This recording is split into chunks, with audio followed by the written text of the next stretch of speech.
former agent Phil Green. He joins us now. Phil, good morning. Good morning. This is a story that has rolled on and on. In terms of yourself, you no longer represent Chloe. Tell us briefly what we don't know so far about the story. The story started in Paris in April this year.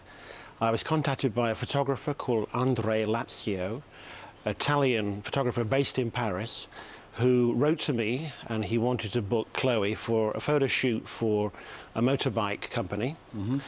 And as I do with all clients, particularly new clients, I ask questions about the usage of the pictures, about the photographer himself, who he is, what he's done previously. He directed me to his website and it looked all very plausible. I even checked his address on Google Maps. The studio was actually there.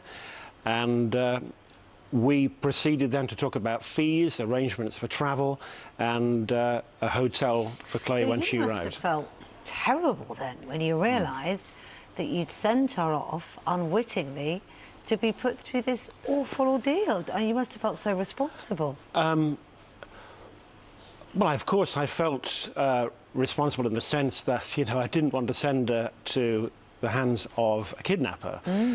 I thought I was sending her to a proper photo shoot in a studio. Everything checked out, you know, nothing was flagged up to say anything was suspicious.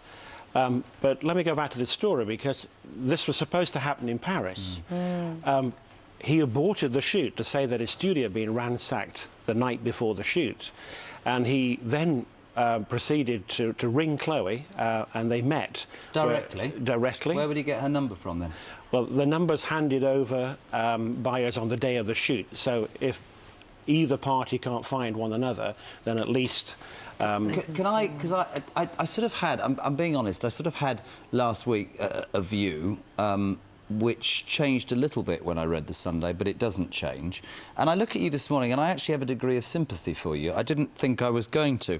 Is not the truth, before we get on to her story, you did all of this, you dealt with ransom demands, her mother ranting absolutely understandably on the telephone concern, you paid for her flight back, but barely had this young lady landed back in the United Kingdom when she dumps you, Phil Green, to sign up with another agent. Surely the truth is, however nice this might seem, you're pretty hacked off with life right now, aren't you? Yeah, I am hacked off. Well, I mean, don't get me wrong, we spoke on the day she got back many times, because the phone was ringing. There was a huge amount of work and job offers and interviews coming in. I think by Monday morning, I counted there was £200,000 worth of work coming in for her. I mean, she didn't do this for publicity purposes by any means. I mean... You see, you say that clearly because that is one of the things... There have been a lot of speculation about this story, haven't there? There have been a lot of people who've had doubts about it. Maybe we're a very cynical society. No, but she went shoe shopping with a kidnapper and shared a bed with him. Phil, come on, let's be honest. That's strange. Pictures emerged of her shoe shopping, as Jeremy said, and things that made people doubt about it. But did you have any doubts? No. I mean, I spoke to her the day she was released. When she was at the British consulate, she rang me and told me the whole story. What hasn't happened is that either me or Chloe have gone to the press to give interviews. No one really knew that story until yesterday. Yeah, she did an exclusive with one of the Sunday papers. So you believe her story completely? Well, you feel somewhat shortchanged in terms of yourself as an agent? Yeah, the press have been fantasising over this. They've been speculating, making up a completely different story.